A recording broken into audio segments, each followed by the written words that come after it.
Malinaw po doon sa waiver na pinirmahan nyo, requirements ng inyong research cohort and teacher. Ako po iyon. Ang requirements ko, tama po yung format. Tama yung kulay ng hardbound. Tama po lahat. Pag hindi po, hindi ko po tatanggapin yung fail. Okay po? Simple lang po yan. Evaluation forms, please so, dali na.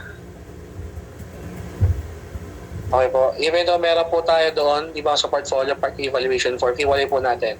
I-print nyo na maayos. Di ba? Kasi scan copy nasa portfolio natin. It's a compilation. So, it's a different po. I-print nyo na maayos in a long bond paper yung evaluation form. So, ano ba hinihingi mga forms dyan sa number 11? Comply. Sa ano po, i-burn po ang CD, i-copy. Ibig sabihin, i-copy ng CC, i-burn. Kung hindi naman po, i-burn na rin lang doon po yung ano. Kung wala naman po website, okay, understood yun. Sabihin nyo. Paki-burn na lang po, burn na lang po siguro yung yung manuscript. I-burn na natin po sa CD kung website. Hindi yung user manual. Okay po? Are we clear po sa mga major and minor? Yes, Dicky. Sir, tanong ko lang po doon sa mga forms na hindi kailangan i-acknowledge yung mga for example po sa sa evaluation po ng panel tsaka advisor. Okay lang po kaya sa subcopy namin sila sinagutan tapos snippet yung inattach namin. Okay lang po namin i-print tapos i-scan. Again, kung anong hinihingi po, okay. Kung ano po hinihingi, no need to ask. Kung ano hinihingi doon sa binigay ko, i-provide nyo na po. Okay po. You just provide. Wala tayong problema. Yung format ho, check po maigi. Bago nyo pa yung hardbound yan, sinasabi ko na, please consult triple, quadruple read yung ating student terminal project. Yung format pa, especially sa format, bandang dulo. Siyempre yung sequencing nga. Mamaya, pag nagpa-hardbound kayo, chapter 1 to 5 nga lang talaga. Appendices, wala. Tandaan nyo, meron po yan na pag finalo natin, for ITNCS, meron po yan. Yung sequence ng lalagay nyo. Hindi po agad chapter 1 yan. Meron po yan sa unahan. Table of contents. Sa table of contents, meron pa mas mauna dyan. Yung review. Okay po. You check po. Baka mamaya ipa-hardbound nga lang. May chapter 1 to 5 nga lang. Plano. Ay, pasensyahan po tayo. Meron po doon, di ba, sequence in order po kung ano po nilalaman ng inyong hardbound. Follow po natin. Okay? Sige na po kayo paalahanan. Malalaki na kayo. So, okay na tayo ha. Are we good? Sa ating major and minor po. So, magpapasa sa February 19. So, sinabihan ko na rin kayo sa GC. I hope you already message your panel po. Pwede po sila online consultation para pagdating ng February 12, pipirma na lang sila.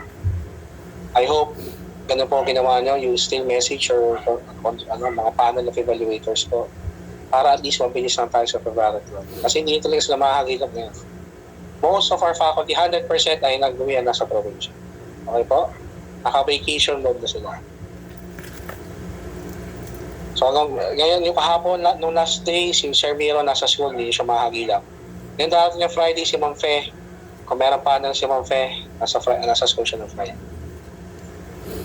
Yung tip ko, during January 25 and 26, magpapasa kasi ng mga requirements ng teacher, kiran, so nandun din sila. Pero better, you ask po. You have magpa-schedule kayo. Pero better po, i-message nyo na po. Nagtatanggap sila ng online consultation para pagdating ng February 12, pasukan, kiraman na lang sila. Okay po? Are we clear? Clear po tayo, major and minor po. Okay tayo ha? Okay, let's have a recap po.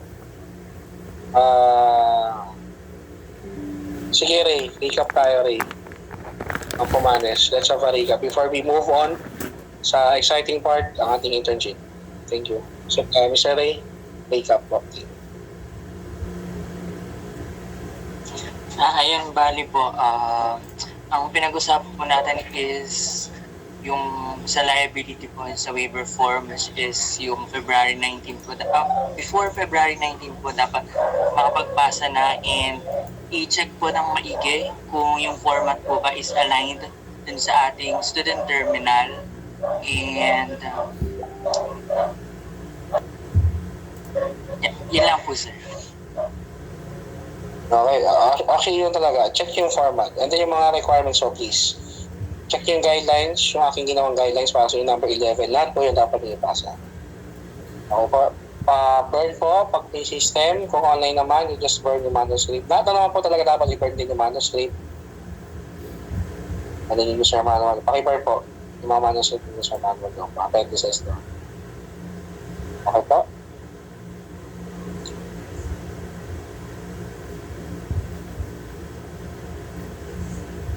May address sila kung website siya. HTML ako. Basta kung website, hindi na kailangan yung system kasi nga online siya. Here tayo dyan ha. Before February 19. So, mukha lang on, pero yung on naman yung pagbibigay ng 19 na. Maiinis ako sa inyo. Before po. Before 19. Plenty of time na po yan. So, ayun po. Pinahuli ko pagbibigay. Okay po. Regarding yung sa REDEF, again, chill lang sila. We still have 6 months to comply. Same din po. Kung magko-comply kayo, ganun din. Yung kung ano yung comply nila sa February 19, hindi po. Inyong i-comply po, ha? Ganun lang din po. Clear tayo ito, mga REDEF. Are we clear, ha? Ang kagandahan lang po talaga ay mahaba pa ang oras nyo. Pero again, ha, 3 months. Huwag nyo hayaan na 1 month tala, ay nagpa-procrastinate kayo, ay 1 week na lang pala, saka kayo magka-grind, saka kayo diet, pagsa kayo dyan, hindi nyo matatapos siya. Yung target 2 or 3 months, tapos yun na siya, mag-completion na kayo. Okay po, mga reader? Very good. Pag umabot yun ng 4 or 5, red flag na yan. Nasabi ko sa inyo. Okay, that's good. Mga natanong, let's move forward. Doon na tayo sa ating OJT.